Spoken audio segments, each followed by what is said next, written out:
त्याचा उल्लेख मगाशी आपल्या नेत्यांनी केला.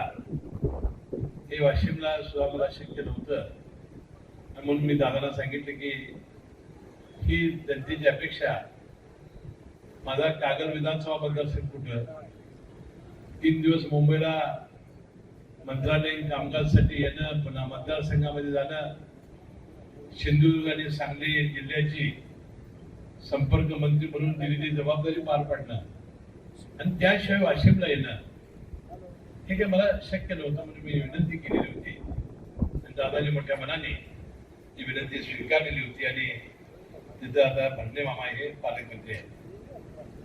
आपल्याला माहिती आहे की दुर्दैवानं आमचे सहकारी माणिकराव कोकणे साहेबांना मंत्रिमंडळातून जावं लागलं आणि या नंदुरबार जिल्ह्याची सुद्धा जागा पालकमंत्रीपदाची रिक्त झाली. शेवटी सुनेत्रा वहिनी तटकरे साहेबांनी मला सांगितलं की आता ही जबाबदारी तुम्हाला स्वीकारली पाहिजे. दादांचा अतिशय प्रेम असलेला हा जिल्हा आहे, आकांक्षित जिल्हा आहे, आदिवासी जिल्हा आहे आणि तुम्ही हे स्वीकारावं अशी सूचना त्यांनी मला केली.